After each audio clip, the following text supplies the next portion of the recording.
Bismillahirrahmanirrahim. Assalamu alaikum, dear students. The topic of our today's lecture is the complement system, and you know that the complement system it is the integral part of the innate immune system. It performs variety of functions in our immune system, both innate and adaptive immune system. So in today's lecture, we will cover different aspects of the complement system, including introduction to the complement system, what is the complement system, and we will also discuss the complement activation pathway, that how the complement activation takes place, which pathways are involved, how it can be initiated, and then we will discuss the biological effects of complement activation, that what effects does complement have on your body after it is activated in response to certain infection, and how does it clear the infection. And we will discuss about the complement regulators too, that how our own body cells are protected from the harmful effects of the complement system. So let us start. The complement system, it is the vital component of the defense system, having integral role not only in the innate immunity but also the adaptive immunity. So complement system जो है इसको normally हम characterize करते हैं as part of the innate immune system, और innate immune system इस वजह से करते हैं बिकॉज ऑफ इट्स स्पेसिफिसिटी, क्योंकि जो इनट इम्यून सिस्टम है इट इज़ नॉन स्पेसिफिक, ये किसी ख़ास पैथोजन के अगेंस्ट नहीं होता, और it is activated against variety of pathogen, बहुत सारे पैथोजन्स के अगेंस्ट ये वो हो सकता है. So due to the recognition properties, we characterize the complement system as the innate immunity, but after activation it performs different biological activities in your body, और वो जो biological activities हैं they are also important in the adaptive immunity. So hence we can say that the complement system it acts as a bridge between the innate and adaptive immunity. So what does complement do? It provides a good defense against harmful infectious agents by different processes. ये defence provide करता है harmful जो भी infectious agent है through different processes, including direct cell lysis ये cause करता है, augmenting inflammation को भी इन्हेंस करता है, एंड फेगोसाइटोसिस को भी इन्हेंस करता है. तो यूजुअली जब भी एक्टिवेशन होती है the ultimate target is the cell lysis by membrane attack complex, जो कि आगे डिटेल में हम करेंगे, and then the augmenting of inflammation को ऑगमेंट करता है, और फेगोसाइटोसिस. तो ये डिफरेंट बाय प्रोडक्ट्स रिलीज होते हैं during activation which perform this function. So the complement system जो है it is composed of more than 30 serum proteins. More than 30 serum proteins they are circulating in your serum में circulate कर रहे होते हैं, and normally these proteins are present in inactive zymogen form. Inactive zymogen form में होते हैं या inactive proenzyme form में होते हैं. So when they get a trigger from other proteins, then they are activated in a cascade manner, और cascade manner के बाद they are cleaved, और cleavage के बाद they perform their function. तो ये ऐसी protein है when they are present in the native form, then they are in the zymogen form, and when they are cleaved, then they are broken down in different components, and these components are the active forms of the complement proteins. So although we have more than 30 serum proteins, but there are 9 central components of these proteins which include C1 and C9. ठीक है, तो complement proteins normally इनको represent किया जाता है C1, C2 और C3, और ये जो C1, C2, C3 जो है ये सीक्वेंशियल एक्टिवेशन के फॉर्म में नहीं है, ये है in the form of the discovery, कि सबसे पहले जो कॉम्प्लीमेंट प्रोटीन डिस्कवर हुआ था इट वाज नेम्ड C1, फिर C2, C9, लेकिन जब कॉम्प्लीमेंट सीक्वेंस देखा गया इट वाज डिफरेंट. ये नहीं है कि C1 C2 को करता है, C2 C3 को, ये आगे जाके आप इसको देखेंगे. So the complement protein they interact with each other and perform range of function from direct cell lysis, जिस तरह हमने डिस्कस किया, enhancement of phagocytosis, inflammation, and activation of B and T lymphocyte. These are also involved in the activation of B and T lymphocyte, इसीलिए हम इसको कहते हैं कि they act as the bridge in adaptive and innate immunity. तो ये किस तरह bridge के तौर पे काम करते हैं we will study in the coming slides. So activation की बात करते हैं तो complement system is activated by 3 pathways: the classical pathway, the alternative pathway, and the lectin pathway. तो ये 3 पाथवेज हैं which can trigger the complement activation को trigger कर सकते हैं। और all these 3 pathways after activation they will converge on C3 convertase कि C3 convertase पे जाके कन्वर्ज होंगे और उसके बाद दे विल लीड, जब ये कन्वर्ज होंगे, this is the classical pathway, this is the alternative pathway and this is the lectin pathway. तो ये सारे एक जगह पे कन्वर्ज होंगे, दैट इज C3 कन्वर्टेज, और C3 कन्वर्टेज के बाद जाके नीचे एक ही पाथवे है विच is called the terminal pathway. तो ये भी मैं आपको एग्जांपल शो कर देता हूँ यहाँ पे। You can see here the classical pathway activation. ये किस तरह होती है डिटेल में हम इसको वन बाय वन आगे डिस्कस करेंगे, ये जस्ट अंडरस्टैंडिंग में कि आगे हमने किस तरह जाना है। The classical pathway activation, lectin pathway activation and alternative pathway activation. So all these activations converge at C3. C3 convertase बनता है जो कि C3 को ब्रेक डाउन करता है, और जब C3 ब्रेक डाउन होता है उसके बाद फिर टर्मिनल पाथवे शुरू होता है, and the terminal pathway then leads to the formation of membrane attack complex. तो यहाँ पर अगर हम देखें तो this is the terminal pathway, यहाँ पर शो नहीं किया हुआ। So this is the terminal pathway.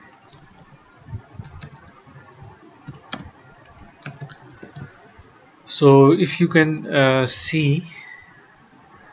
activation is different.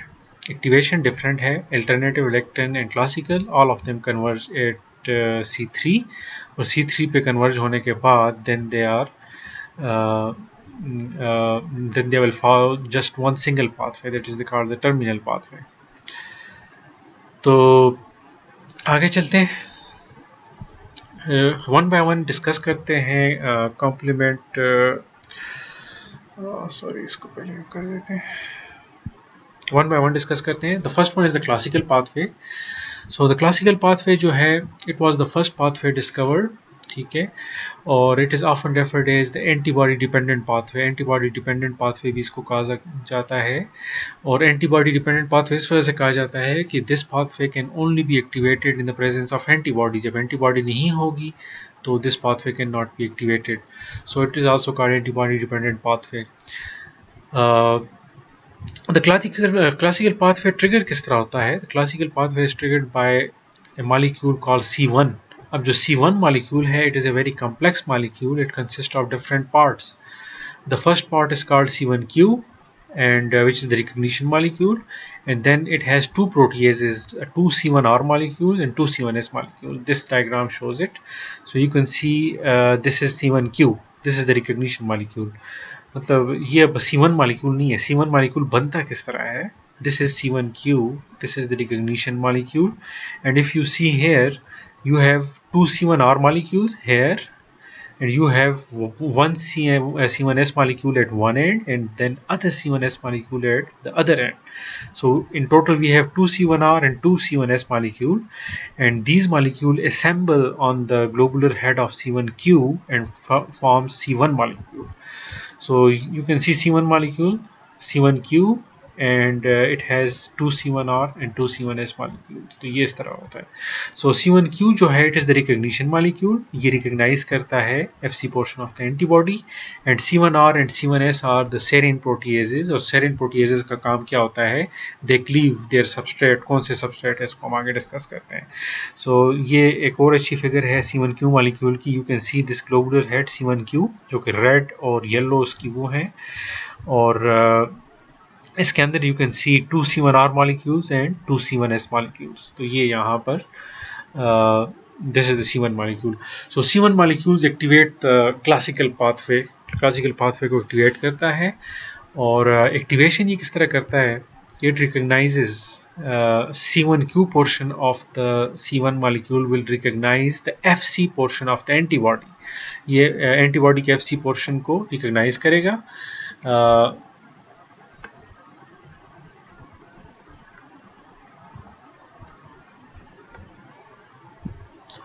यहाँ पर C1q molecule it will recognize, यहाँ पर अब जस्ट इसका वो शो किया हुआ है कि रिकॉग्निशन किस तरह करता है, ये मैं आपको अगली स्लाइड में बताऊंगा। So C1q molecule it will recognize the Fc portion of antibody। So when it will recognize the Fc portion of antibody, it will undergo different conformational changes, and conformational changes होंगी, and you know that C1R and C1S are bound to C1Q. तो जैसे ही C1Q में conformational changes होंगी, that will also initiate the conformational changes in C1R, and C1R will be activated. And when C1R will be activated, C1R will in turn activate C1S. So both of these are serine proteases जो कि एक दूसरे को activate कर रही हैं यहाँ पे. So when C1S is activated, C1S, which is a serine proteases, and it has two substrate कौन सी है? That is C4 and C2. It will break down C4 and C2 into its fragment. C4 will be cleaved into C4A and C4B, and C2 will be cleaved into C2A and C2B. And अच्छा, इसको मैं थोड़ा यहाँ पर अब detail में show नहीं किया हुआ, तो मैं आपको यहाँ पर इसको शो कर देता हूँ. Let's say we have a pathogen here. This is a pathogen, or the pathogen, when entered your body, it stimulated the production of antibodies. Antibodies इसके खिलाफ बनी, और antibodies, I would assume this is IgG or IgM, because these two antibodies can activate the complement. तो antibodies के साथ bind होगी. So now let's say we have a molecule of C1Q. C1Q molecule है यहाँ पे, और C1 molecule will recognize the Fc portion of the antibody. ठीक है. So this is the bacteria, this is the antibody, this is C1Q. So when C1Q will recognize the Fc portion of antibodies, it will be activated. It will undergo some conformational changes. Conformational changes will activate C1R, जो कि इसके साथ ही attach है, and C1R will activate C1S. ठीक है. Let's show it with the different. C1Q के साथ attach है C1R, और C1R के पास अटैच है C1S. ठीक है. So first of all, C1Q is activated. C1Q will activate C1R, C1R will activate C1S, और जैसे ही C1S activate होगा, this is a serine protease. It have two substrate. The first substrate is C2. The second one is C4. So C1S will act on C2, or it will cleave C2 into two fragments called C2A and C2B. ठीक है. इसी तरह C1S will also act on C4 and will cleave C4 into C4A and C4B. और जैसे ही ये fragments बनेंगे, C4B will bind to C2A. ठीक है. और C2A के साथ ये बाइंड करेगा, तो it will form C4B2A, and this is called the C3 convertase. इसको हम C3 convertase कहते हैं. और एक चीज़ ध्यान में रखते हैं कि सबसे पहले ये क्या करेगा, it will break down C4. अब ये इसी तरह नहीं होता, 1 by 1 नहीं होता. C1S पहले क्या करता है, इट ब्रेक C4 को ब्रेक करता है इनटू C4A. अच्छा, इसको थोड़ी देर के लिए आप इग्नोर कर दें इस साइड को. C4A and C4B. ठीक है. और C4B के साथ आके C2 अटैच होगा. Let's say this is C2 जो कि C4B के साथ अटैच हो गया. तो उसके बाद ये इसको ब्रेक करेगा, यही C1S है, ये इसको ब्रेक करेगा इनटू C2A, जो कि इसके साथ बाइंड रहेगा, और C4B विल बी रिलीज्ड. ठीक है. So the ultimate result will be the formation of C4B2A. ठीक है. सिंपल सी बात है. C1S जब एक्टिवेट हुआ, सबसे पहले C1Q ने रिकॉग्नाइज किया, C1Q ने C1R को एक्टिवेट किया, C1R ने C1S को एक्टिवेट किया. तो C1S जब एक्टिवेट हुआ, तो उसने पहले C4 को क्लीव किया इनटू टू फ्रेगमेंट्स, फिर C2 के साथ बाइंड हुआ, तो उस C2 को भी उसने ब्रेक किया into two fragment. So now we have 4 fragments in total, and these fragments are in fragments में C4b और C2a जो होंगे they will bind together and they will form C4b2a which is the C3 convertase. ठीक है, so this is how the classical pathway is activated. अब हम आते हैं लेक्टिन पाथवे की तरफ. So the lectin pathway, lectin pathway से पहले थोड़ा सा इसको रिवाइज कर दें. Classical pathway C1q recognise the antibodies and then it activated C1r and C1s. C1s ने क्या किया, C4 और C2 को ब्रेक डाउन किया, जो कि पिछली स्लाइड में मैंने आपको एक्सप्लेन किया, और ultimate result was C4b2a which is the C3 convertase. ठीक है, अब हम नेक्स्ट पाथवे की तरफ जाते हैं, लेक्टिन पाथवे. अब लेक्टिन पाथवे जो है इट इज़ वेरी रिसेंटली, मतलब इतना पुराना नहीं है. The complement was activated in the late 19th century, और वहाँ पर सब उसके बाद क्लासिकल पाथवे, अल्टरनेटिव पाथवे हुए, बस lectin pathway was discovered in the late 20th century.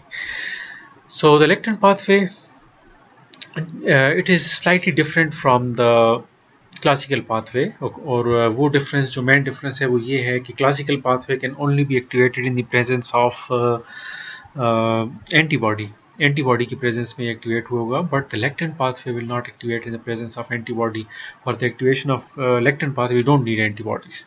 So the lectin pathway is activated after recognition of carbohydrates on the surface of bacteria by recognition molecules including mannan, binding lectin, ficolins and CL11. ठीक है, सो classical pathway उसमें क्या था कि there was pathogen के साथ antibody bound थी, तो that pathway was activated. But यहाँ पर the lectin pathway recognition molecules, mannose binding lectin, MBL, ficolins and CL11, ये जब बाइंड होंगे डायरेक्टली पैथोजन के सरफेस के ऊपर, डिफरेंट सीक्वेंसेस रिकॉग्नाइज करते हैं, जो कि पैम्प्स होते हैं, डिफरेंट कार्बोहाइड्रेट्स वगैरह होते हैं, उनको ये डायरेक्टली रिकॉग्नाइज कर सकते हैं. तो ये रिकॉग्निशन मॉलिक्यूल जो हैं लेक्टिन पाथवे के, दे आर कॉल्ड कलेक्टेंस. ठीक है, MBL है या फाइकोलिन है या कलेक्टिन 11 है, all of them are called collectins. lectins, इनको lectins कहा जाता है. All of them are called lectins. This is why they are called the lectin pathway. और in the past it used to be called MBL pathway. अब बल्कि अभी भी आपको कई बुक्स में मिलेगा कि ये MBL pathway. तो MBL pathway it was the old name, and old name इस वजह से था कि initially it was thought that it is activated by only MBL, but later on ficolins were discovered and CL11 were discovered, and all of them were named as lectins. So that's why it was called. It was named as lectin pathway. So this pathway can recognize and kill pathogen even in the absence of antibodies, जैसे अभी मैंने बताया. So MBL, ficolin and CL11 can recognize wide range of carbohydrates on the pathogen surface. You know कि pathogen की जो surface होती है, इसके ऊपर different carbohydrates होते हैं, mannose होता है, acetylated sugars होता है, इसके अलावा और बहुत सारे carbohydrates होते हैं जो कि pathogen की surface के ऊपर मौजूद होते हैं. तो ये जो lectins हैं, 3 MBL, ficolin and CL11, they can directly recognize those sequences. ये directly उनको recognize कर सकते हैं. So after recognition of carbohydrate, MBL, ficolin and CL11 bind to MBL associated serine proteases and activates it. अब ये है कि जिस तरह आपने देखा C1q के अंदर उसके जो प्रोटीएजेस थे C1r and C1s they were associated, इसी तरह जो मेनोज बाइंडिंग लेक्टिन है, you can see here this is mannose binding lectin MBL. So almost structure इसका सिमिलर शो किया हुआ जिस तरह C1q का था. सो इसके साथ एसोसिएटेड होते हैं MES1 और MES2, ये दोनों इसके साथ एसोसिएट होते हैं. इसी तरह आपके फाइकोलिन्स हैं, ये फाइकोलिन की स्ट्रक्चर है रेड, और इसके ब्लू आर्म्स और उसके जो फाइब्रिनोजन लाइक डोमेन्स जो हैं ब्लू कलर में, you can see them. So this is ficolin, और इसके साथ MES1 और MES2 अटैच है. और इसी तरह होता है CL11 के साथ, MES1 and MES2 are attach, even MES3 ये भी इसके साथ अटैच होता है. तो होता क्या है कि whenever the MBL or ficolin recognize the sugar, this is pathogen surface, यहाँ पर pathogen surface दिखाई गई है, and pathogen surface के ऊपर you can see यहाँ पर this is the pathogen surface, और पैथोजन सरफेस के ऊपर यहाँ पर जो केस है MBL के केस में, दिस इज मेनोज शुगर, ये मेनोज शुगर है because MBL has high affinity for mannose sugar. So MBL will recognise the mannose sugar उसको रिकग्नाइज करेगा। जैसे ही रिकग्नाइज करेगा उसी तरह कन्फर्मेशनल चेंजेस होती हैं इसकी स्ट्रक्चर में, and those conformational changes activate मैस1, और जब ये मैस1 को एक्टिवेट करते हैं, मैस1 इन टर्न एक्टिवेट मैस2। Same goes for ficolins and same goes for CL11। But जो फाइकोलिन है ये नॉर्मली आपके जो पैथोजन सरफेस के ऊपर एसिटाइलेटेड शुगर्स हैं उसको रिकग्नाइज करते हैं, एसिटाइल ग्लूकोजामीन, एसिटाइल गैलेक्टोजामीन। तो ये डिफरेंट शुगर्स हैं जिनको ये रिकग्नाइज करता है, and whenever this ficolin recognizes this sugars, again conformational changes, MES1 will be activated and MES1 will activate MES2। तो जैसे ही MES2 को एक्टिवेट करेगा, अब जो MES2 है it is structurally and functionally very similar to the serine proteases of the classical pathway जिसको C1S कहते हैं। अब जो MES2 है it is also a serine proteases, इसका जो स्ट्रक्चर है और फंक्शन है इट इज़ वेरी सिमिलर। और स्ट्रक्चर फंक्शन क्या है कि it has two substrate C2 and C4।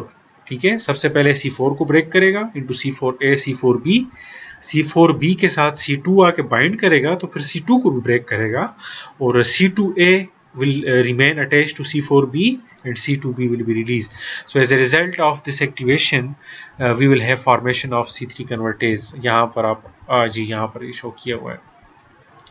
So यहाँ पर आप देख सकते हैं दिस इज MBL, और MBL के साथ MES1 पहले एक्टिवेट होता है और MES1 MES2। तो जैसे ही MES2 एक्टिवेट होता है it will cleave C4 into C4A and C4B। ये C4 है, ये इसके साथ जैसे ही इन कंटेक्ट आया it was cleaved in C4B and C4A। C4A was released and C4B was attached to the surface। ठीक है, जो C4B है जैसे ही C4 क्लीव होता है तो C4B के साथ एक थायोएस्टर बॉन्ड जो है दैट इज एक्सपोज्ड, और ये बॉन्ड क्या करता है C4B को बाउंड करता है on the surface of that pathogen. तो ये C4B पैथोजन की सरफेस पे अटैच रह जाएगा और C4A विल बी रिलीज। तो अभी क्या होगा कि C2A आएगा that will bound to C4B, और ये MES2 क्या करेगा इस C2A को भी क्लीव कर देगा, C2B will be release and C2A will remain bound to the surface with C4B। C4B is bound to surface and C2A is bound to C4B, and remember C4B2A is the C3 convertase of the lectin pathway. Lectin और classical pathway का C3 convertase एक ही होता है C4B2A। ठीक है, और C3 convertase जो है ये फिर क्या करता है कि C3 को क्लीव करता है इंटू C3A एंड C3B। तो C3B अगर इसके साथ अटैच रह जाता है it will form C5 convertase. ये हम आगे जाकर करेंगे, फिलहाल हम C3 कन्वर्टेज तक ही करते हैं कि तीनों पाथवेज को C3 कन्वर्टेज तक ला के उसके बाद टर्मिनल पाथवे में चलेंगे। So here you can see that C4B क्या कर रहा है कि ये C3 को भी ब्रेक कर रहा है, C3A और C3B को, और after it is activated after the C3 is activated, so a lot of C3B will be deposited on the surface। तो C3B के साथ भी वही होता है कि when C3A is cleaved the thioester bond it will be released, जो कि पहले hidden था it will be exposed, और जब वो thioester bond होता है it will form the covalent bonding on the surface of the pathogen की surface के ऊपर covalent bond बनाएगा, और a lot of C3B will be deposited। कि जैसे जैसे कोई C3 आएगा in contact with the C4B2A which is a C3 convertase, जैसे जैसे कोई आएगा तो ये उसको ब्रेक करता जाएगा, C3A को रिलीज करेगा और C3B उसके सरफेस के ऊपर डिपॉजिट होना शुरू हो जाएंगे। और this is a very important step in 2 ways because ये उसको आगे भी लेके चलेगा कॉम्प्लीमेंट एक्टिवेशन को मेम्ब्रेन अटैक कॉम्प्लेक्स की तरफ, और it will also help in opsonisation जो कि C3B है, दिस इज ऑप्सोनाइजेशन। तो एक बात याद रखें, जो इसका फ्रेगमेंट रिलीज हुआ है ए फ्रेगमेंट दैट इज एनाफाइलोटॉक्सिन, जो कि बी फ्रेगमेंट बाइंड करता है दैट इज ऑप्सोनिन, इसको आगे जाके हम डिस्कस करेंगे। सो यहाँ पर अब दोबारा उस पाथवे की तरफ आते हैं कि lectin pathway, MBL, ficolins and CL11 ये तीन इसके। अच्छा, इसमें डायग्राम में एक चीज़ नोट करें कि जो ग्रे लाइंस हैं दे आर शोइंग एसोसिएशन कि ये प्रोटीन एसोसिएटेड है इसके साथ। ये देखें C1Q है ग्रे लाइन, C1R C1S इसके साथ एसोसिएटेड है। इसी तरह MBL, ficolins and CL11 they are associated with MASP. ठीक है, जो आपकी ब्लू लाइन है इट शोज द क्लीवेज। अब देखें जब सेरीन प्रोटीएजेस मास C2 के ऊपर एक्ट करता है इनको क्लीव करता है, इसी तरह C1S जब इनके ऊपर एक्ट करता है तो इनको क्लीव करता है। तो इस डायग्राम में जितनी भी ब्लू लाइंस हैं वो हमारे पास क्लीवेज शो कर रही हैं। इसी तरह जो ब्लैक लाइन है they are showing transformation show कर रही है कि how this protein is transform, ये इसके साथ मिलती है तो क्या ट्रांसफॉर्मेशन होती है। तो इस तरह आप इसको देखें। तो लेक्टिन पाथवे में आप देखें MBL 5-covalent CL11 associated with MAS, ठीक है। Whenever they will recognize the certain sequences on the bacterial surface, they will activate MAS. MBL associated serine proteases, जो आपके MAS हैं MBL associated serine proteases इनको कहा जाता है। और नाम से आपको लग रहा होगा these are the serine proteases which are associated with MBL, लेकिन ये नाम उसको इस वक्त दिया गया था when 5-covalent and CL11 was not discovered, and it was not discovered that 5-covalent and CL11 also bind to these serine proteases। तो ये नाम इसका उस टाइम से चल रहा है कि जब से ये डिस्कवर हुआ था कि these serine proteases are associated with MBL, so hence इनको MBL associated serine proteases कहा जाता है। बट इसका ये मतलब नहीं है कि MBL के साथ होंगे। प्लीज़ ज़हन में रखें कि they can also associate with 5-covalent and CL11 as well। So when these lectins, which are the recognition molecule lectin pathway, they will recognize the pathogen, they will recognize the carbohydrates on the pathogen surface, they will activate MASP। so in MASP2 hai, it will cleave C2 and C4 into C4, C2A, C2B, C4A, C4B, C4B and C2A will bind to form the C3 convertase, which is the C3 convertase of the classical and lectin pathways। और यहाँ तक हम आ गए C3 convertase. और C3 convertase फिर आगे क्या करता है इसको बाद में डिस्कस करेंगे। अभी हम अल्टरनेटिव पाथवे के थ्रू आ जाते हैं C3 कन्वर्टेज के ऊपर कि ये एक्टिवेशन का प्रोसेस कंप्लीट हो जाए। So next is the alternative pathway. Alternative pathway is a bit different from the other two pathways. दूसरे जो दो पाथवेज उससे थोड़ा सा डिफरेंट है, और डिफरेंट इन ए सेंस के जो दूसरे दो पाथवेज हैं they required the recognition molecules. Classical pathway का रिकग्निशन मॉलिक्यूल C1Q था जो कि सेरीन प्रोटीएज को एक्टिवेट कर रहा था, C1R, C1S। इसी तरह जो लेक्टिन पाथवे है उसके recognition molecule MBL, 5-covalent and CL11 थे, which were activating the MAS, which were the serine proteases of the lectin pathway। But the alternative pathway activation does not require any recognition molecule. और ये activate किस तरह होता है? It requires the continuous covalent bonding of C3 to the pathogen surface. अब जो इसकी दो तरीक़ों से हो सकता है कि या तो ये है कि C3 जो है जो आपका तो पहली एग्जांपल जो कि यहाँ पे दी हुई है कि आपका जो C3 है it can bind to a water molecule, ठीक है। जब ये C3 वाटर के साथ हाइड्रोलिसिस होती है इसकी तो इट फॉर्म C3 वाटर। तो C3 water has the ability to bind to factor B, ठीक है। Factor B is another complement protein. Factor B के साथ जब ये बाउंड होगा so it will form C3 water BB। यहाँ पर आप देखें कि C3 water binds to factor B और C3 water plus factor B this form C3 water BB।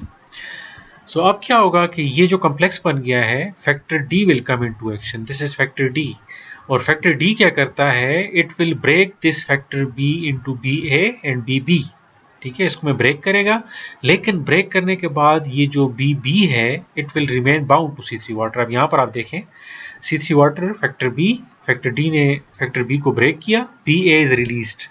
कि जब इसको ब्रेक किया, अब ये फैक्टर B है इसको ब्रेक किया, द BA इज रिलीज्ड और BB जो पीछे फ्रैगमेंट बच गया है it will remain bound to C3 water. तो जब ये उसके साथ बाउंड होगा so we will have the formation of C3 water BB। C3 water BB हमारे पास बनेगा here, C3 water BB। So C3 water BB this is actually the C3 convertase of the alternative pathway। ये alternative pathway का C3 convertase है। So this is how alternative pathway activation takes place कि C3 molecule है randomly bind हो जाता है water molecule के साथ, C3 वाटर, फिर फैक्टर B आ गया, C3 water BB, C3 water B, फिर फैक्टर D ने फैक्टर B को ब्रेक किया। सो अल्टीमेटली हमारे पास बन गया C3 वाटर BB। जब ब्रेक हुआ B तो BA was released and BB remained bound, ठीक है। तो यहाँ पर आप देख सकते हैं सारा प्रोसेस। सो यहाँ पर now C3 convertase of alternative pathway is formed। सो इसको अगर आप देखते हैं अल्टरनेटिव पाथवे ये मैंने पहला वो बता दिया। अब मैं आपको दूसरा भी बताऊंगा कि दूसरे कौन से तरीके से एक्टिवेट हो सकता है। So here you can see C3 bound to C3 water, और C3 वाटर के साथ जब बाउंड हुआ तो फैक्टर बी आया, पहले फैक्टर बी बाउंड हुआ, और फैक्टर डी जो है इसने फैक्टर बी को ब्रेक डाउन किया। फैक्टर बी को जब ब्रेक डाउन किया तो फैक्टर बी ए जो है वाज रिलीज्ड और बी बी इसके साथ रह गया। तो ultimately we are left with C3 water B B, और C3 water B B are it is also called the C3 convertase of the alternative pathway.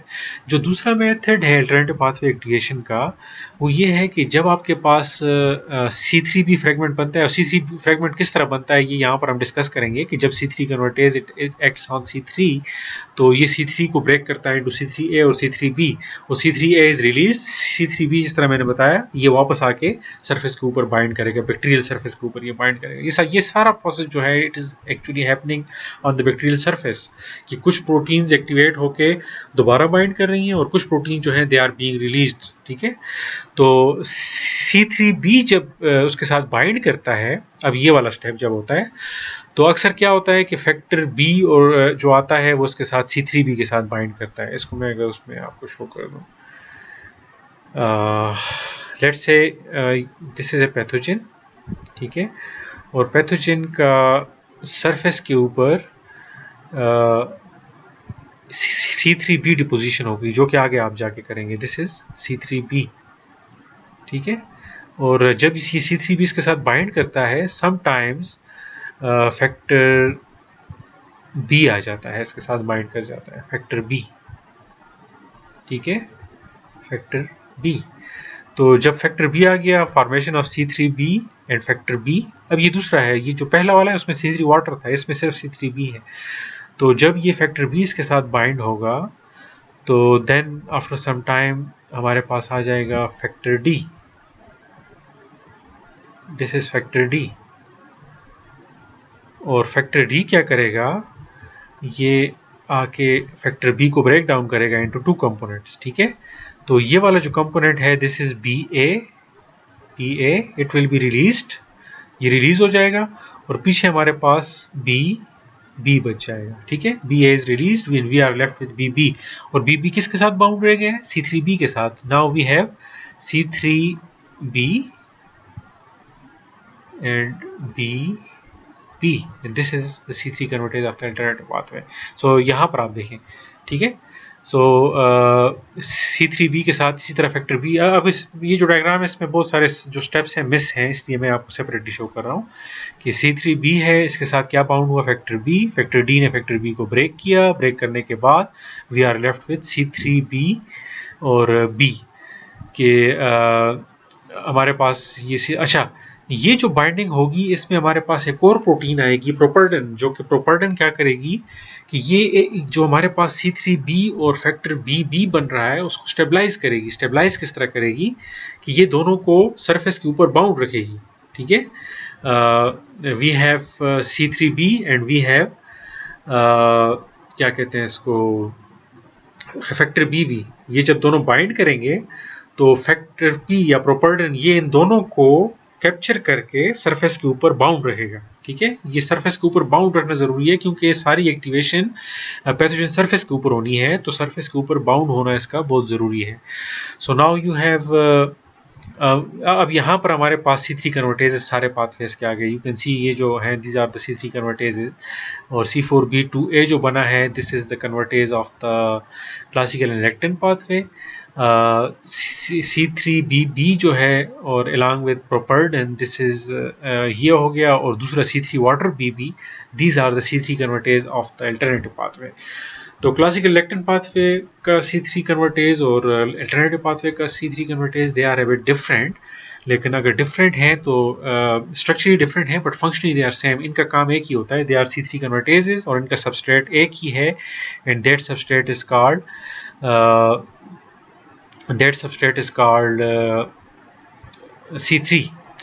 तो C3 के ऊपर ये बाइंड करेंगे और नहीं, C3 के ऊपर ये ऐड करेंगे और C3 को ब्रेक करेंगे into two fragment, C3A which is released, और ये जब रिलीज होगा इट विल एक्ट एज एनाफाइलोटॉक्सिन, और दूसरा जो फ्रेगमेंट है दैट वुड बी C3B, ठीक है, C3 के ऊपर ऐड किया, C3A is released and C3B जो है it is bound back on the pathogen surface, ये पैथोजन सरफेस के ऊपर दोबारा बाउंड करेगा। तो C3B जो है ये क्या करेगा कि some time this C3B binds to the alternative pathway, sorry, the classical pathway C3 convertase C4B2A के साथ ये बाइंड करता है C3B, और इसको हम कहते हैं C5 कन्वर्टेज। ठीक है, C5 convertase, let me have a glass of water. Welcome back.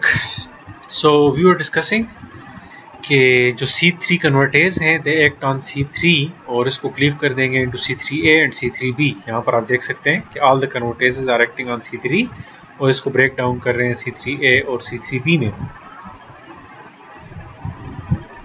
ठीक है, तो C3A इज रिलीज्ड। जिस तरह मैंने बताया कि जो A फ्रेगमेंट है ये हमेशा रिलीज होगा, B फ्रेगमेंट वापस आके सरफेस के ऊपर बाइंड करेगा, और A फ्रेगमेंट इज एनाफाइलोटॉक्सिन। क्या उनके फंक्शंस हैं, इन्फ्लेमेशन, वो हम बाद में डिस्कस करेंगे। B फ्रेगमेंट जो है दैट इज कॉल्ड ऑप्सोनिन, उसको हम ऑप्सोनिन कहते हैं, और ऑप्सोनिन जो है ये सरफेस के ऊपर बाउंड करता है, तो ये फेगोसाइटोसिस को एनहांस करता है, या इन केस ऑफ C3B ये फिर कॉम्प्लीमेंट एक्टिवेशन को आगे प्रोसीड करता है। सो जैसे ही C3 को क्लीव करेंगे बहुत सारे C3B मॉलिक्यूल जो होंगे वो सरफेस के ऊपर बाउंड होंगे।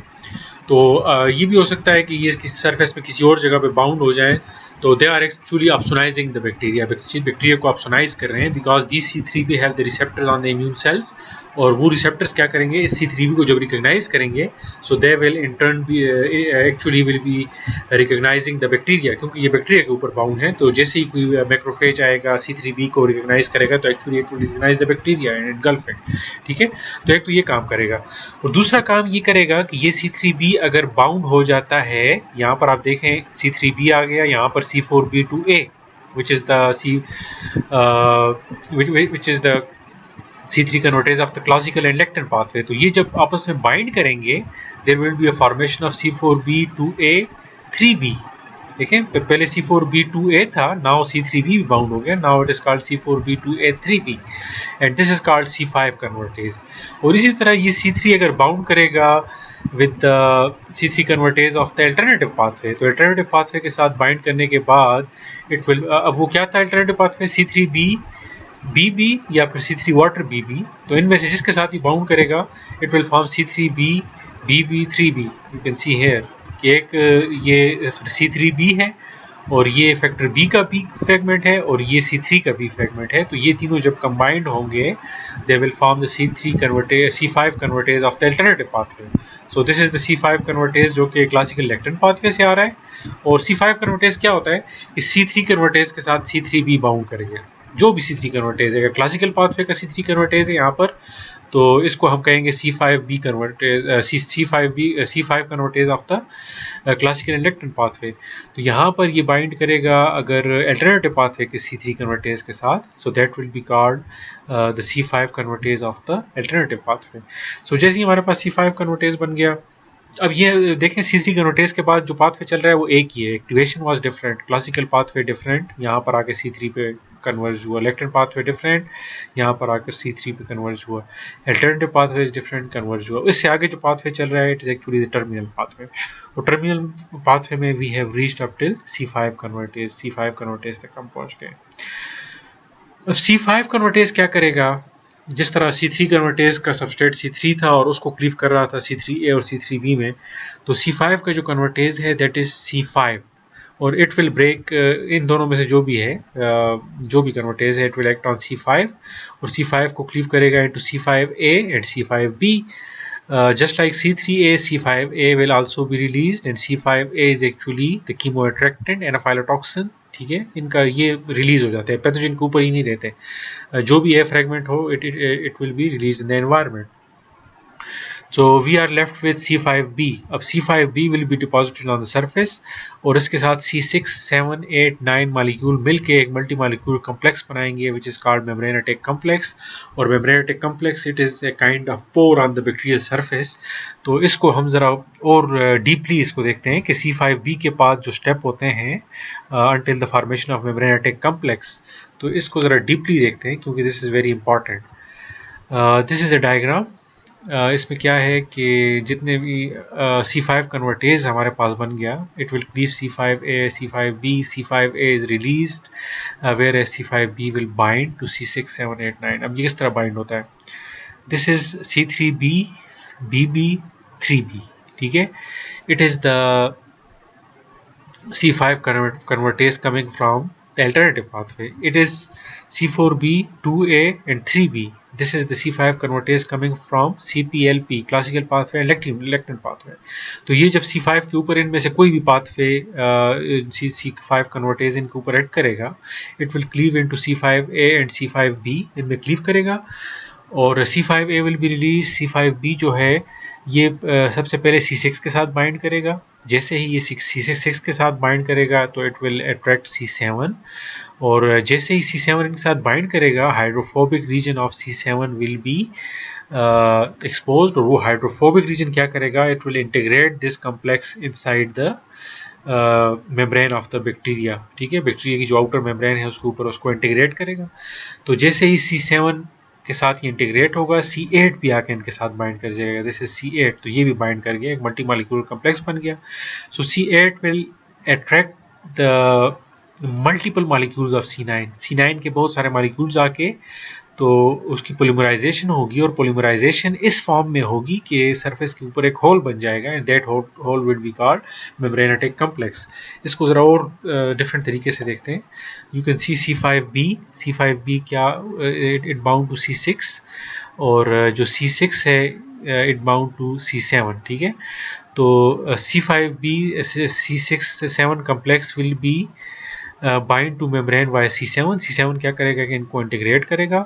C8 आएगा तो it will bind to this complex और ये इसको फर्दर इंटीग्रेट करेगा क्योंकि इसका जो रीजन है ट्रांसमेम्ब्रेन रीजन है, it integrates inside the membrane.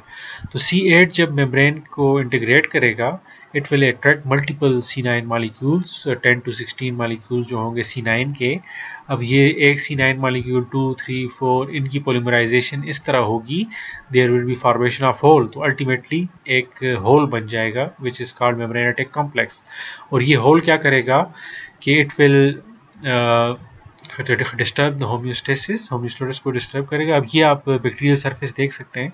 This is the original bacterial surface जिसके ऊपर मेम्ब्रेनेटिक कॉम्प्लेक्स बने हुए हैं. You can see all these holes. ठीक है, ये ऊपर से हम जब उसकी सरफेस को देख रहे हैं और ये साइड वेज, अब ये कोई बैक्टीरिया है तो साइड से मेम्ब्रेनेटिक कॉम्प्लेक्स यहाँ पर नजर आ रहा है. ठीक है, ये मतलब आप इसको देख रहे हैं तो साइड से नजर आ रहा है. ये जो है ये आप बिल्कुल ऊपर से देख रहे हैं. सो मेम्ब्रेनेटिक कॉम्प्लेक्स क्या करेगा? यू नो कि बैक्टीरियल की सरफेस मेम्ब्रेन के अंदर अगर होल्स बन गए तो रिवर्स ऑस्मोसिस होगी, लॉस ऑफ न्यूट्रिएंट्स होगा और ये चीज़ें जब होंगी the cell will ultimately die. So membrane attack complex क्या करेगा? ये उस सेल को डिस्ट्रॉय कर देगा अल्टीमेटली, क्योंकि होल्स बन गए तो लॉस ऑफ न्यूट्रिएंट्स, ऑस्मोसिस, जो ऑस्मोटिक प्रेशर की वजह say that cell will die. ठीक है, सो यहाँ पर ये मेम्ब्रेनेटिक कॉम्प्लेक्स की फॉर्मेशन में बताया हुआ है कि C5b initiate the assembly of membrane attack complex system.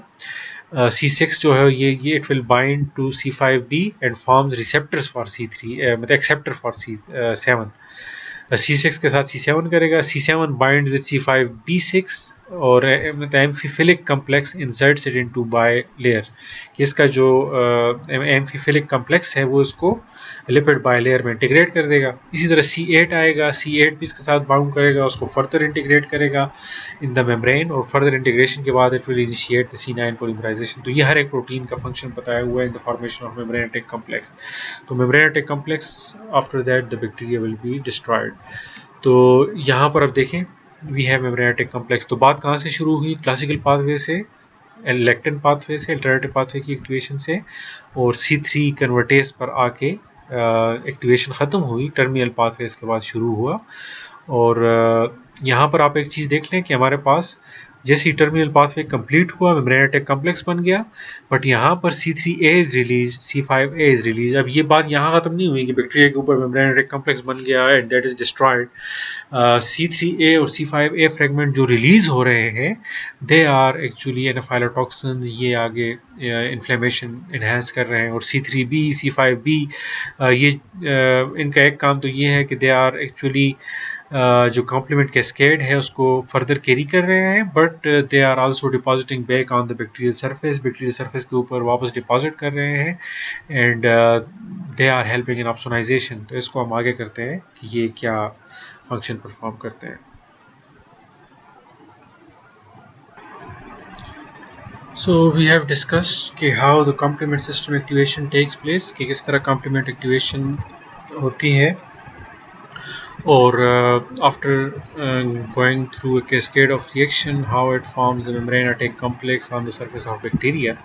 So during all these activation, some other byproducts are also released, और वो जो byproducts हैं they have multiple effects on your body. सो जिस तरह हमने कॉम्प्लीमेंट एक्टिवेशन के दौरान देखा कि जो बाय प्रोडक्ट्स बन रहे हैं C3A, C5A, C3B, C5B, factor B भी यहाँ पे बन रहा है, C4, तो ये सारे जो बाय प्रोडक्ट्स हैं they have different function in your immune system. तो उसको डिस्कस करते हैं। तो यहाँ पर ये है कि एक तो जो आपका कॉम्प्लीमेंट सिस्टम का जो मेन फंक्शन है that is direct cell lysis by membrane attack complex, एक इसका ये फंक्शन हो गया which is effective against gram negative bacteria. इसके अलावा एनाफाइलोटॉक्सिन्स जिसमें C3A, C5A आते हैं, they are released and they are helpful in inflammation and perform some other function. And opsonisation में आपके जो ऑप्शनल्स हैं C3B, C4B, इनको ऑप्शनल्स कहा जाता है। B फ्रेगमेंट्स जितने भी इनको ऑप्शनल कहा जाता है। So they bind back on the surface, वो सरफेस के ऊपर जब ये बाइंड करते हैं तो दे एनहांस फैगोसाइटोसिस किस तरह करते हैं ये हम आगे जाके करेंगे। तो ये कॉम्प्लीमेंट सिस्टम के डिफरेंट बायोलॉजिकल फंक्शंस हैं। वन बाय वन डिस्कस करते हैं एनाफाइलोटॉक्सिन्स के फंक्शन, जो कि C3A और C5A हैं। जब भी C3 ब्रेक होता है, C5A ब्रेक होता है, तो इनका एक एक कंपोनेंट C3A और C5A जो है ये रिलीज होते हैं, और जो A फ्रेगमेंट है इट इज़ रिलीज। ठीक है, सो ये जब रिलीज होते हैं, these factor have the corresponding receptors on the other cells, ठीक है, जो आपके दूसरे इम्यून सेल्स हैं। और if you remember the cells of immune system जो हमारा पिछला लेक्चर था, उसमें आपने देखा होगा कि ये इनके जो रिसेप्टर्स हैं they are present on eosinophils, इनके रिसेप्टर्स हैं they are present on the basophils. ठीक है, इफ़ यू रिमेंबर उस लेक्चर को दोबारा देख लें। तो यूसिनोफिल्स और बेसोफिल्स का हमने डिस्कस किया था कि eosinophils can be activated by IgEs और basophils can be activated by IgEs. वो जब एक्टिवेट होते हैं they release their granules. Eosinophils जब ग्रैन्यूल्स रिलीज करते हैं तो वो क्या करते हैं, they release their major basic proteins, histaminases. ये जब रिलीज करते हैं उसमें क्या होता है कि दे काज इन्फ्लेमेशन। और इसी तरह जो मास्ट सेल्स हैं इसके ऊपर जो ग्रैन्यूल्स रिलीज होते हैं दे रिलीज हिस्टामिन, प्रोस्टाग्लैंडिन्स और सेरोटोनिन। ये सारे मेडिएटर्स जब रिलीज करते हैं सो दे हैव डिफरेंट इफेक्ट्स। तो यही काम C3A, C5A भी कर सकते हैं। जब ये इनके ऊपर बाइंड करते हैं तो उनकी डिग्रेनुलेशन काज करते हैं। सो पहले तो एनाफाइलोटॉक्सिन क्या करते हैं कि they mediate the release of different mediators that act as strong chemoattractants for neutrophils, monocytes and macrophages. ठीक है, ये दूसरे सेल्स के ऊपर बाइंड करते हैं और उनको स्टिमुलेट करते हैं कि वो अपने मेडिएटर अपने ग्रेन्यूल्स रिलीज करें। और मेडिएटर्स जिस तरह अभी मैंने यूसिनोफिल्स और बेसोफिल्स की बात की, तो एक तो ये काम हो गया let's say in case of eosinophil. अच्छा, एक चीज़ ध्यान में रखते हैं कि जो C5A है ये अपने तौर पे भी it is a very strong chemo attractant. ये दूसरे सेल के मेडिएटर्स को रिलीज ना भी करे, ये एक जगह पे मौजूद है, it itself is a very strong chemo attractant. ठीक है, ये अपने तौर पे भी कीमो अट्रैक्टेंट है, लेकिन इनडायरेक्टली ये दूसरे सेल्स के ऊपर बाइंड करके उनके मेडिएटर्स को रिलीज करा के भी दूसरे सेल्स को अट्रैक्ट करता है। So anaphylatoxin also induce degranulation of mast cells, जो कभी मैंने डिस्कस किया। और मास्ट सेल्स जो हैं और बेसोफिल्स जो हैं, इनके जो ग्रेन्यूल्स हैं they contain histamine, prostaglandins and kinin, serotonin, heparin, बहुत सारे ग्रेन्युलेटर्स हैं। सो इनका फंक्शन क्या होता है कि दे काज वेजोडाइलेशन एंड कैपिलरी लीकेज। ठीक है, वेजोडाइलेशन का मतलब क्या हुआ कि ज़्यादा से ज़्यादा ब्लड वहाँ पर मूव करेगा उस टिश्यूज़ के अंदर। अगर वेजोडाइलेशन होगी, वेसल डायलेट होंगी, मतलब ज़्यादा ब्लड पहुँच रहा है। और कैपिलरी लीकेज ज़्यादा होगी, परमिएबिलिटी अगर वेसल्स की ज़्यादा होगी तो फिर क्या होगा, ज़्यादा से ज़्यादा ब्लड के इम्यून सेल्स जो वहाँ पे पहुँच रहे हैं they will escape the blood vessels and enter the surrounding tissue। और जब वहाँ पर एंटर होंगे तो बहुत सारे सेल जब टिश्यूज के अंदर एंटर होंगे तो that is actually the inflammation, ठीक है।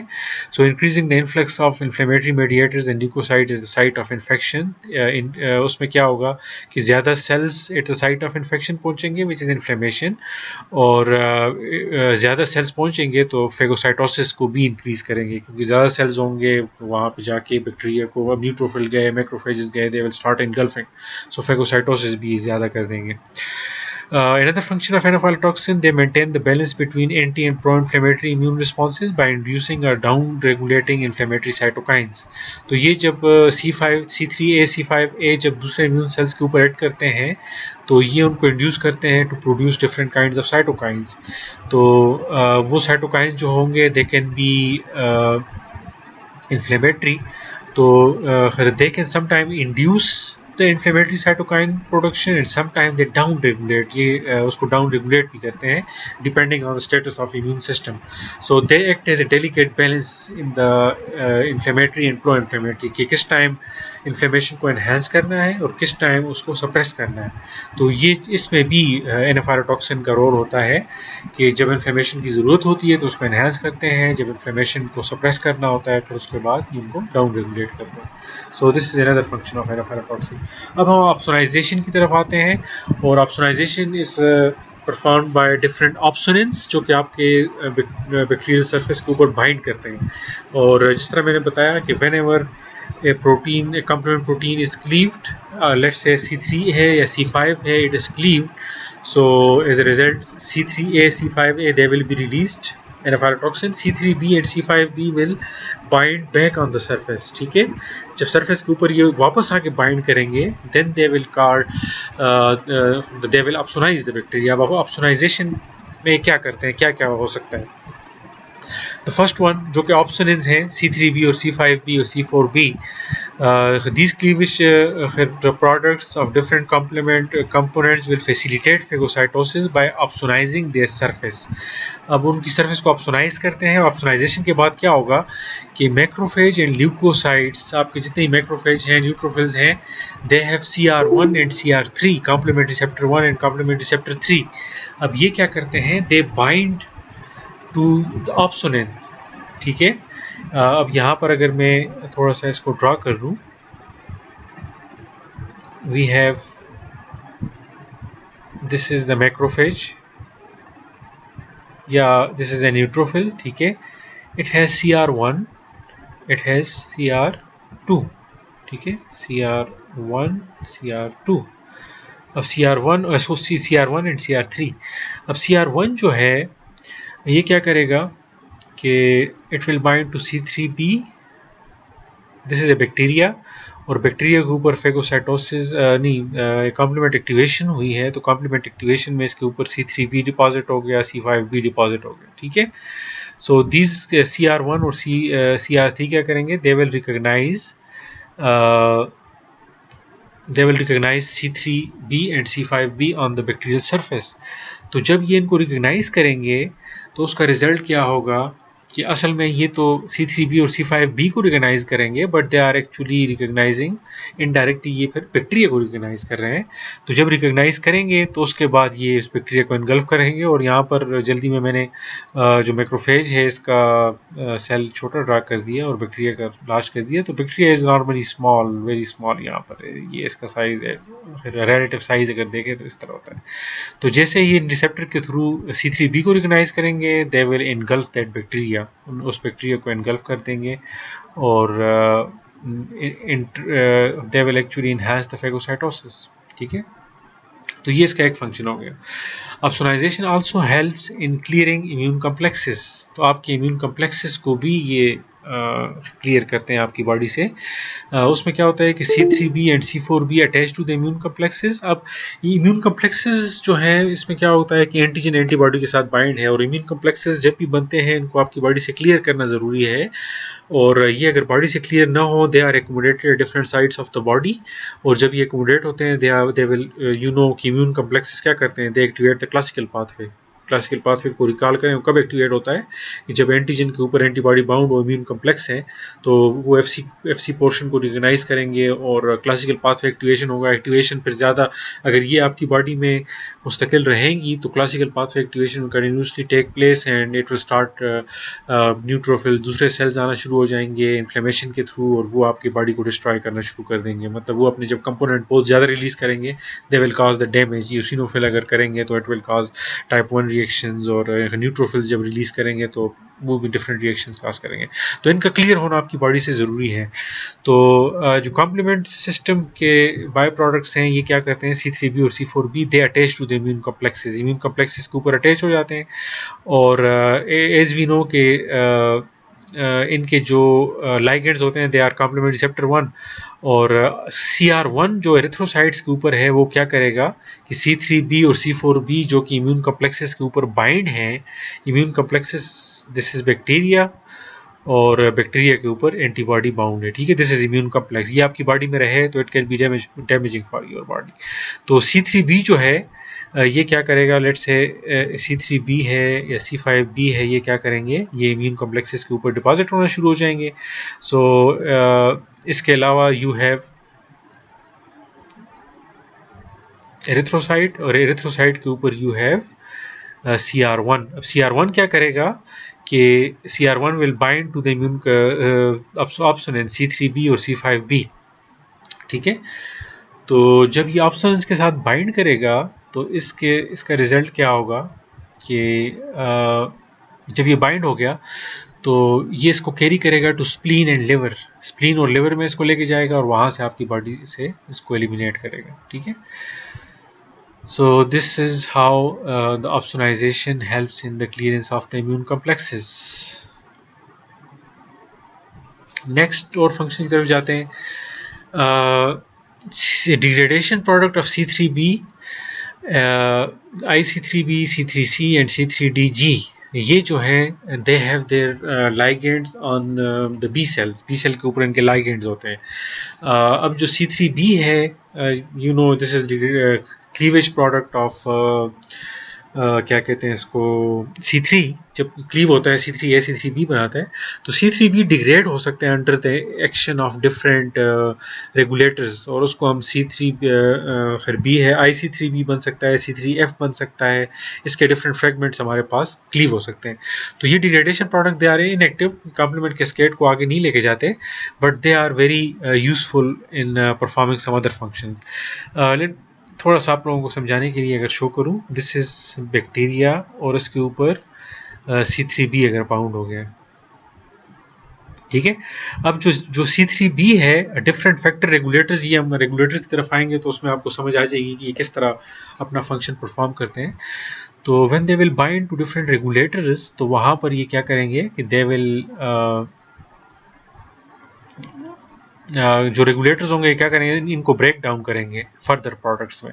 तो जब ये C3b ब्रेक होगा तो हमारे पास डिफरेंट फ्रेगमेंट्स इसके बन सकते हैं, and these fragments are called IC3b, C3c,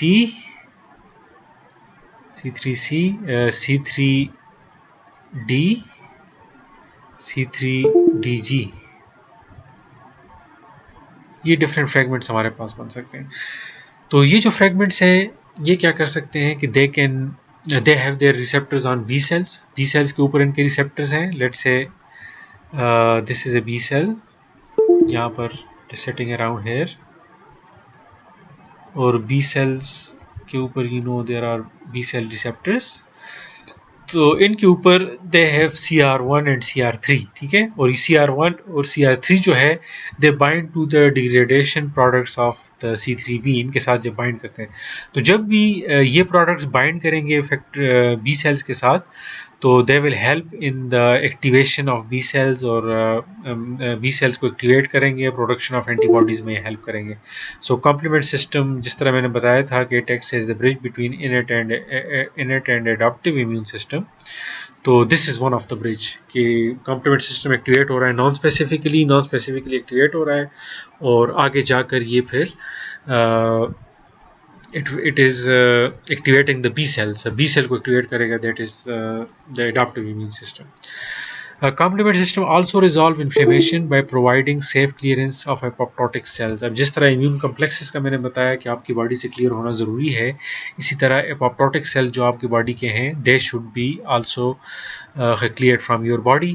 जब एक सेल एपोप्टोज होता है तो उसको आपकी बॉडी से रिमूव होना ज़रूरी है, इससे पहले कि वो अपने कंपोनेंट्स रिलीज़ करे और डैमेज काज करे, हाइपर सेंसिटिविटी रिएक्शन काज करे. तो कॉम्प्लीमेंट सिस्टम क्या करता है, एपोप्टोसिस सेल को ये किस तरह करता है, इसको अगर हम डायग्रामेटिकली शो करें, इसको डिफरेंट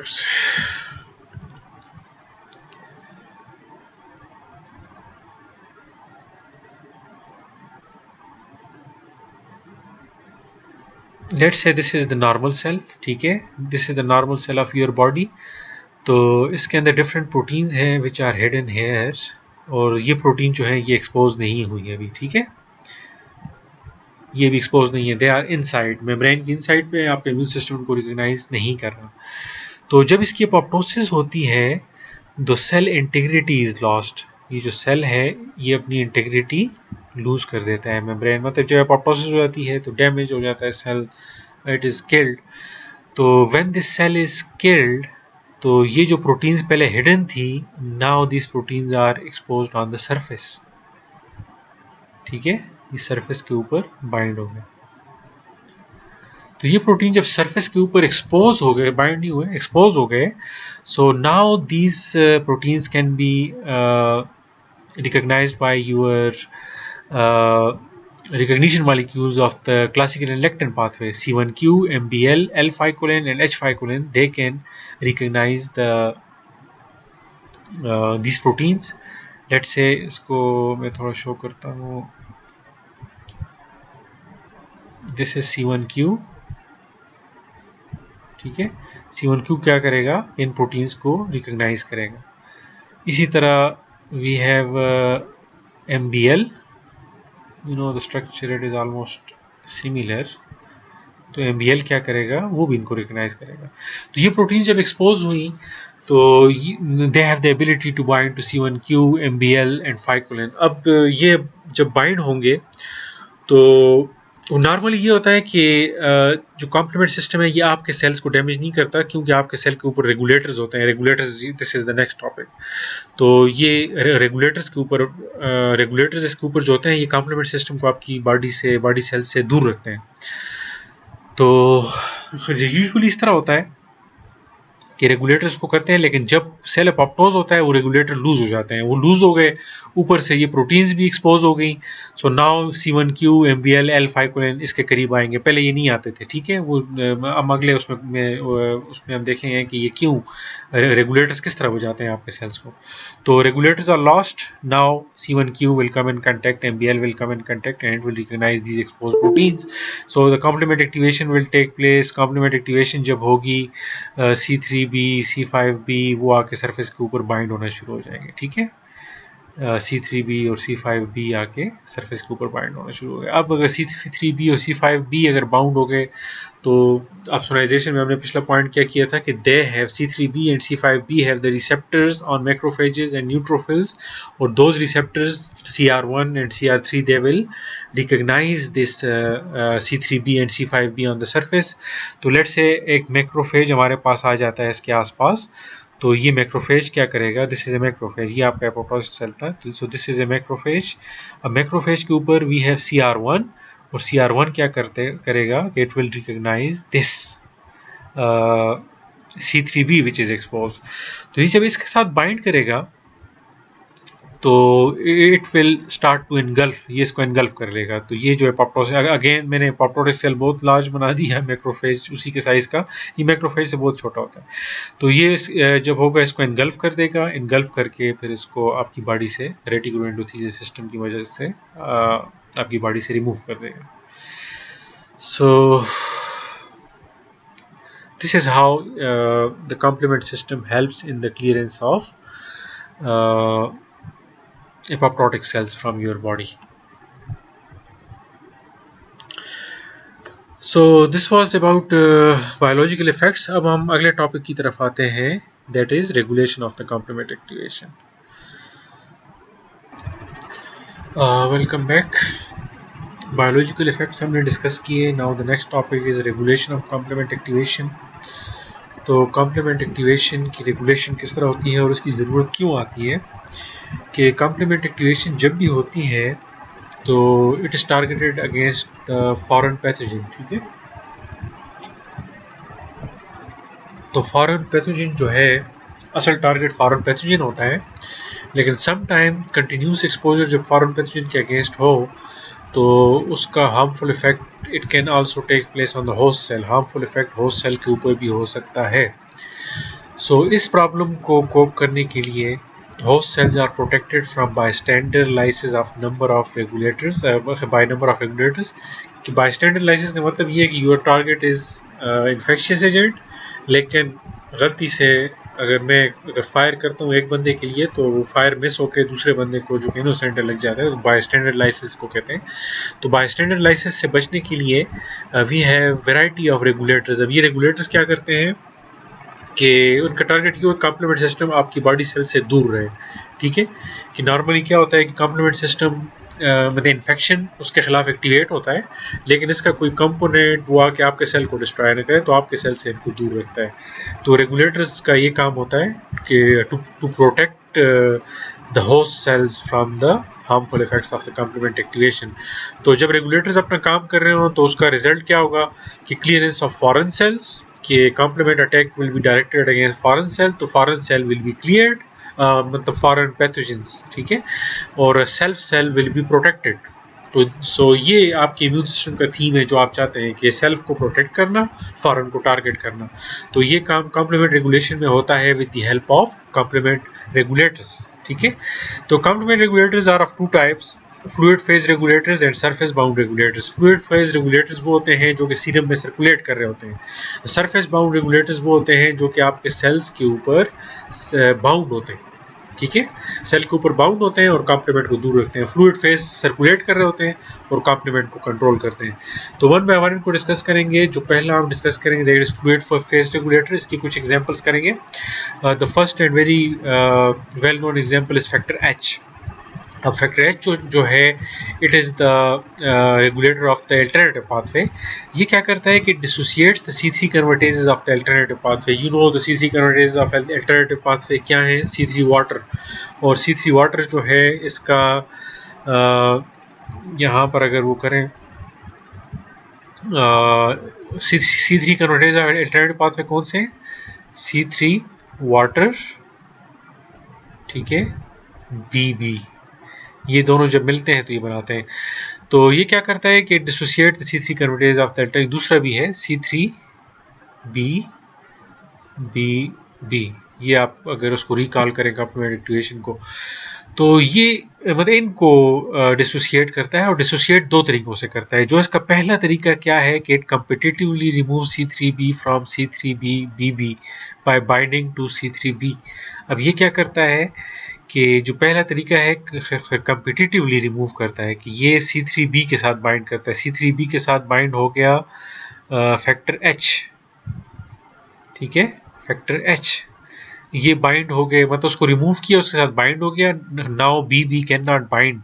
तो BB अगर बाइंड नहीं कर सकता, now C3 convertase of alternative pathway can not be formed.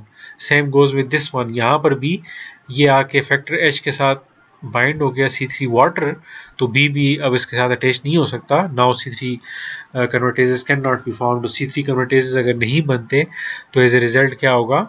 Complement activation can not be proceeded further.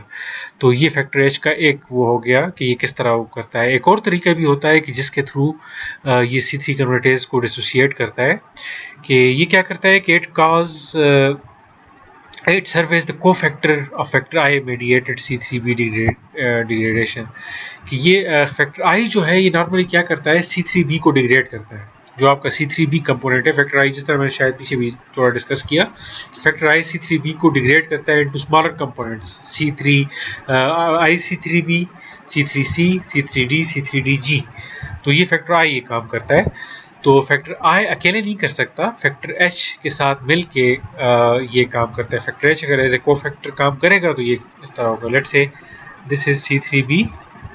ठीक है, तो फैक्टर H फैक्टर आई जब इसके ऊपर एक्ट करेगा और फैक्टर आई का के को फैक्टर के तौर पे फैक्टर एच अगर काम करेगा तो it will be degraded into different component IC3B, मतलब या इसके ये फ्रेगमेंट बन सकते हैं IC3B प्लस C3F, और या इस तरह हो सकता है कि C3B के 2 फ्रेगमेंट बन सकते हैं, इनमें से कोई भी हो सकता है, C3C प्लस C3D। और C3 जो D फ्रेगमेंट है, इसकी जब क्लीवेज होती है एक फ्रेगमेंट लूज हो जाता है and the next fragment that is left it is called C3DG। तो ये जितने भी फ्रेगमेंट्स हैं जो अब C3B फ्रेगमेंट था, it is called haemolytically active fragment. ये क्या कर सकता है कि उसको एनहेंस कर सकता है, आपके कॉम्प्लीमेंट एक्टिवेशन को एनहेंस कर सकता है, ये आगे चला सकता है, C5 कन्वर्टेज बना सकता है। C5 कन्वर्टेज बनेंगे तो कॉम्प्लीमेंट सिस्टम आगे चलेगा, मेम्ब्रेनेटिक कॉम्प्लेक्स बनेंगे, तो ये काम ये कर सकता है। लेकिन जो IC3B है, C3F है, C3C, C3DG, they are haemolytically inactive fragments. ये हेमोलिटिकली इनएक्टिव फ्रेगमेंट है, कॉम्प्लीमेंट एक्टिवेशन को आगे नहीं चला सकते। तो ये काम फैक्टर एच करता है। नंबर 1, ये कम्पिटिटिवली इनहिबिट करता है, और नंबर 2, ये क्या करता है, it serve as the cofactor to factor I के C3B को स्मॉलर फ्रेगमेंट में डिवाइड करे, तो स्मॉलर फ्रेगमेंट में डिवाइड होगा तो एज ए रिजल्ट आपके C3 कन्वर्टेज नहीं बन सकेगा। तो जिस तरह मैंने बताया कि dissociate C3 convertase bye 2 methods, तो ये 2 उसके तरीके हो गए। तो ये इसका हमारे पास आ गया फैक्टर एच। जो दूसरा है C1 इनहिबिटर। C1 इनहिबिटर क्या करता है कि it is the regulator of classical and lectin pathway. ये क्या करता है कि क्लासिकल और लेक्टिन पाथवे के जो सेरीन प्रोटीएजेज हैं, अब serine protease of classical pathway कौन से हैं, if you remember C1R and C1S, और serine protease of classical pathway कौन से हैं, MES1 एंड MES2। तो ये इनके लिए इनहिबिटरी सबस्ट्रेट के तौर पे काम करता है। और इनहिबिटरी सबस्ट्रेट के ऊपर किस तरह करता है कि you know the C1Q it is associated with C1R and C1S, ठीक है। C1 इनहिबिटर क्या करेगा कि ये C1R और C1S को C1Q से छीन लेगा। तो C1R C1S से छीन लिया तो C1Q बेशक जाके बाइंड करे पैथोजन के साथ, C1R C1S एक्टिवेट नहीं होगा और this pathway can not be proceeded further, ठीक है।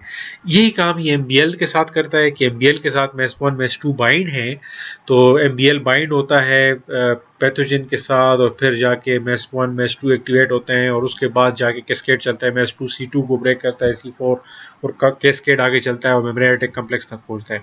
लेकिन अगर C1 इनहिबिटर इन कांटेक्ट आता है, it will bind to MES1 और MES2 उनके साथ बाइंड करेगा, तो MES1 MES2 जो होंगे ये फिर एसोसिएट नहीं हो सकते MBL के साथ, और MBL के साथ एसोसिएट नहीं हो सकते, तो lectin pathway activation will not take place. So we can say they act as inhibitory substrate. Inhibitory substrate के तौर पे ये काम करते हैं C1 इनहिबिटर्स।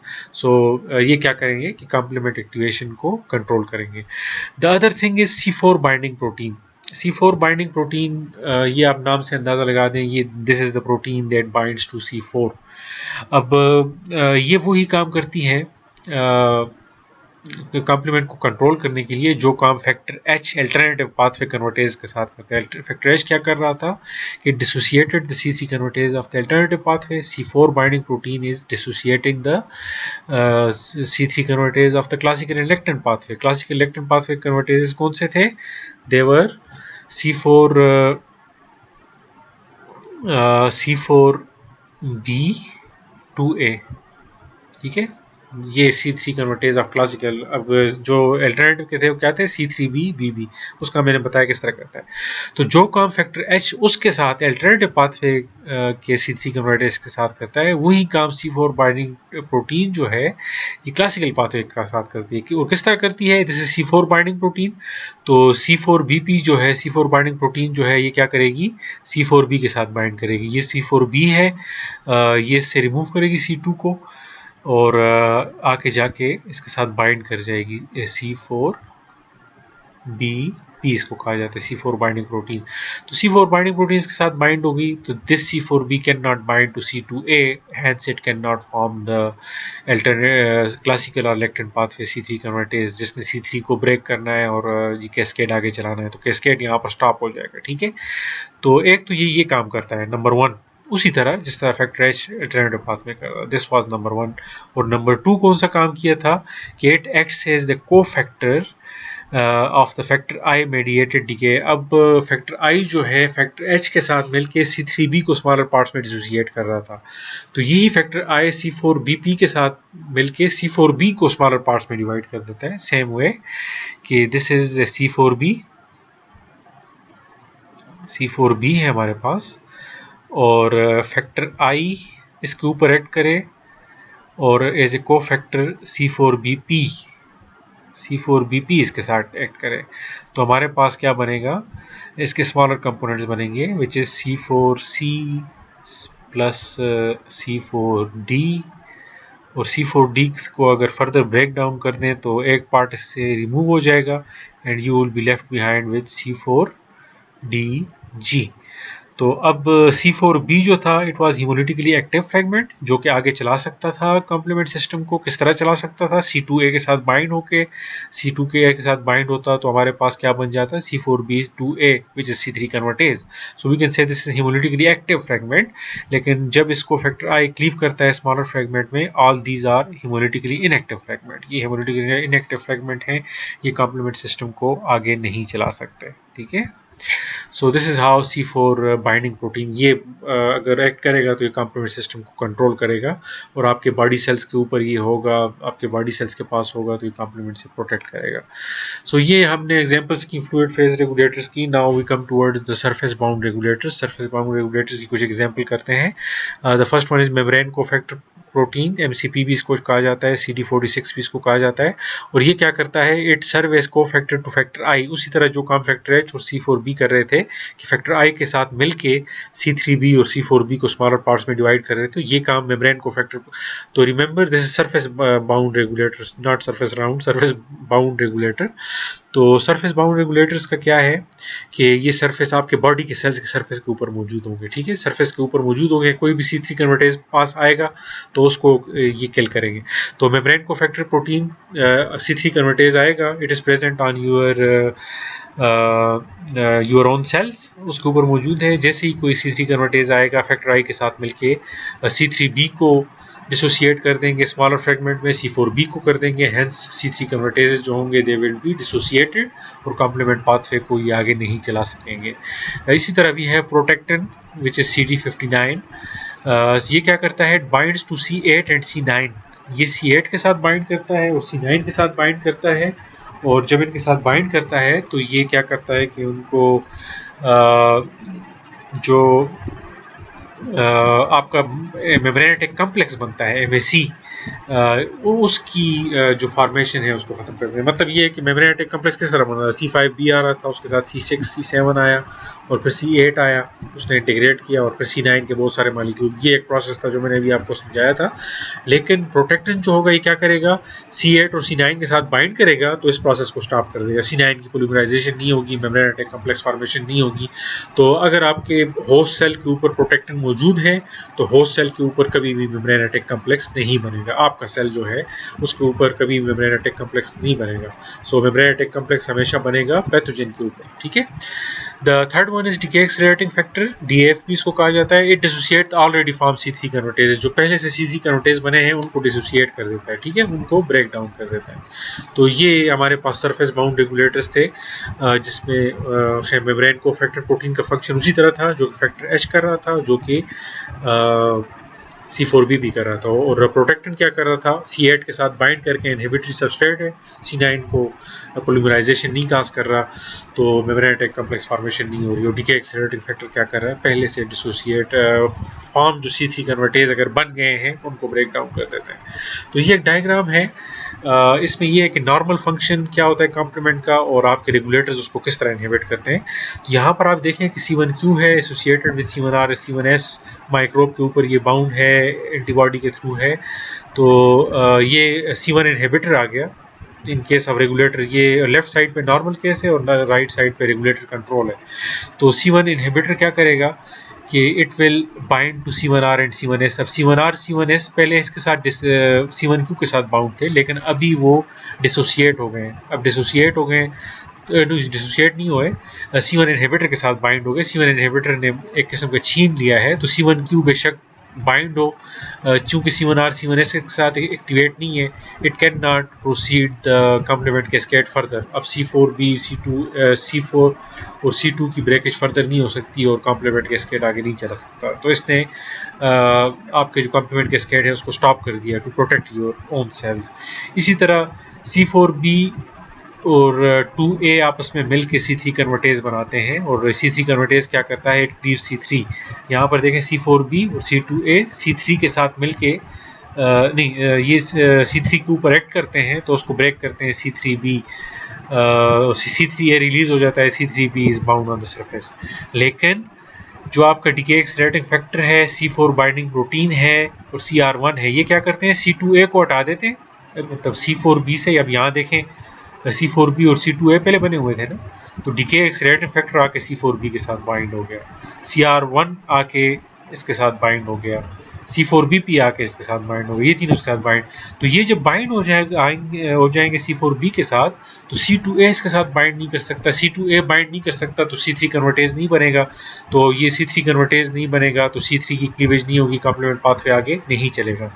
तो ये एक तो डीके एक्सेलरेटिंग फैक्टर C4B के साथ बाइंड करता है, लेकिन C4BP MCP और आपके CR1 MCP membrane cofactor protein जो अभी पड़ा, तो ये जब बाइंड करते हैं तो ये फैक्टर I मेडिएटेड क्लीवेज भी करते हैं, इसकी C4B को ब्रेक डाउन भी करते हैं टू स्मॉलर प्रोडक्ट्स। ठीक है, एक तो बाउंड करते हैं इनहिबिटरी सबस्ट्रेट के तौर पे, C2A को बाइंड नहीं होने देते, और जो C4B जिसके साथ बाइंड है उसको ब्रेक डाउन भी कर रहे हैं। ठीक है, इसी तरह C5 कन्वर्टेज जो होता है, ये C5 कन्वर्टेज क्या होता है, C4B 2A 3B भी इसके साथ मिल जाता है, C3 कन्वर्टेज के साथ 3B मिल गया तो C5 कन्वर्टेज है। ये क्या कर रहा है, C5 को ब्रेक कर रहा है इंटू C5A C5B, और C5B आगे जाए कॉम्प्लीमेंट के पाथवे को आगे चला रहा है, लेकिन CR1 और H जो है ये C3B को डिस्प्लेस कर देते हैं, जो कि C5 कन्वर्टेज के साथ C3B है उसको हटा देते हैं। तो एज ए रिजल्ट ये देखें CR1, अब ये यहाँ पर C3B बाउंड था, C5 कन्वर्टेज था, अपना काम कर रहा था, C5A was dissociated, C5B was bound back. तो C4B2A जो है इससे C3B को हटा देता है, और उसके बाद हटाने के बाद ये फिर फैक्टर I के साथ मिलकर उसको क्लीव भी कर देते हैं। तो ये काम CR1 कॉम्प्लीमेंट रिसेप्टर 1 भी करता है, फैक्टर H भी करता है। ठीक है, और दूसरा जो काम है ये दिस इज़ CD59, और CD59 जो है MCP को भी हम कहते हैं। ये क्या करते हैं, सॉरी CD59 हम प्रोटेक्टिन को कहते हैं। अब प्रोटेक्टिन क्या करता है, ये क्या करता है कि it binds to C8 and C7। ठीक है, अब उसकी नहीं, इन केस ऑफ नॉर्मल में क्या होता है, जिस तरह मेम्ब्रेन अटैक कॉम्प्लेक्स फॉर्मेशन अभी डिटेल में हमने की थी कि C5B आया, उसके साथ C6 बाउंड हुआ, C6 बाउंड हुआ तो उसने C7 को बाउंड किया, C7 का जो हाइड्रोफोबिक पोर्शन है वो इंटीग्रेट हुआ, फिर C8 आया, उसने उसको फर्दर इंटीग्रेट किया और मेम्ब्रेन अटैक कॉम्प्लेक्स बन गया। ये नॉर्मल प्रोसेस है। लेकिन इस प्रोसेस में आके अगर कोई CD59 आके C8 के साथ और इस दौरान अगर वो हो गया, तो ये इस सारे प्रोसेस को, मेम्ब्रेन अटैक कॉम्प्लेक्स के प्रोसेस को स्टॉप कर देगा। एज ए रिजल्ट C9 की पोलीमराइजेशन नहीं होगी और आपके पास मेम्ब्रेन अटैक कॉम्प्लेक्स नहीं बनेगा, जो नॉर्मल केस में बनता है। C9 polymerization will not take place. सो ये कुछ एग्जांपल थी कि किस तरह कॉम्प्लीमेंट सिस्टम को रेगुलेट करने के लिए डिफरेंट रेगुलेटर्स, जो कि आपके फ्लूइड फेस भी हो सकते हैं, सरफेस बाउंड भी हो सकते हैं, वो किस तरह आपके बॉडी सेल्स को बचाते हैं कॉम्प्लीमेंट के अटैक से, कि कॉम्प्लीमेंट आपकी बॉडी सेल्स की तरफ ना आए और ये टारगेट करता रहे बैक्टीरिया को जो कि आपके बॉडी सेल्स से दूर है इस तरह। सो this was all about complement regulators, and this was all about our complete lecture on complement system. So I hope आप लोगों को समझ आ गई होगी। सो इसका जो डिफरेंट हमारे पास अच्छा, ये मैंने एक और डायग्राम की है, इसको मैं एक्सप्लेन तो नहीं करता, लेकिन आई वुड रिकमेंड कि आप इसको गौर से देखें। अगर आपको कॉम्प्लीमेंट एक्टिवेशन समझ आ गई तो ये ज़रा और कॉम्प्लिकेटेड नहीं है, लेकिन थोड़ा सा ज़्यादा अच्छे तरीके से बताई गई है, लेकिन ये स्टार्ट में मैं अगर आपको बताता तो आप कंफ्यूज होते कि ये क्या नक्शे बने हुए हैं। लेकिन चूंकि अब आपको आई होप कि कम्प्लीमेंट सिस्टम की समझ आ गई होगी, नहीं आई एक बार फिर ये लेक्चर दोबारा से देख लें, और इसके ऊपर इंटरेक्टिव सेशन भी होगा, क्वेश्चन आंसर सेशन भी होंगे।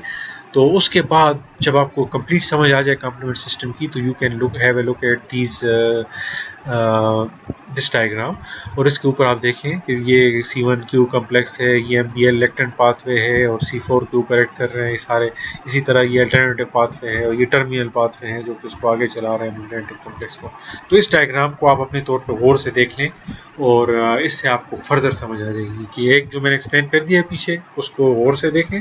उसके बाद इसको है वही चीज़ें, लेकिन थोड़ा ज़्यादा एलोबरेट करके, एलोबरेट इस तरह की कम्प्लेक्स करके समझाई गई है, और कम्प्लेक्स करके वो जो आप नक्शे देख रहे हैं, तो ये प्रोटीन्स का नॉर्मली वो शो कर रहे हैं, उसकी जो डिफरेंट स्ट्रक्चर्स हैं उसको शो कर रहे हैं।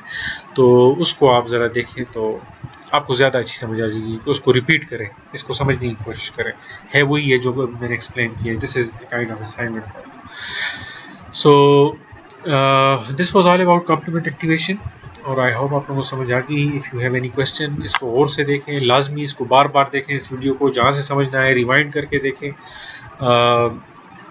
उसके बाद आपके जहन में जो क्वेश्चन आता है जहाँ से समझ नहीं आती है, we will arrange the lectures on the तो टाइम टेबल के मुताबिक जिस तरह की क्लास होगी, तो उसमें हम लेक्चर को अरेंज करेंगे online, and you can ask the question, ठीक है। इसके अलावा जो मटेरियल है, reading material, this is the book Janeway's immunobiology 9th edition 2016। ये पेजेस मैं आपके साथ LMS पे शेयर कर दूंगा, पेज 49 से 70। और इसके अलावा मैंने आपको एक थीसिस से कुछ पेजेस दिए हैं, जो कि मेरा PhD का थीसिस है। उसके ऊपर आप पेज 3 से 18 तक आप इसको देख सकते हैं। So you can concentrate on any one of them, इसको आप पढ़ सकते हैं, ठीक है। So okay, it's over from my side. See you in the interactive sessions on Tuesday and Wednesday. Bye.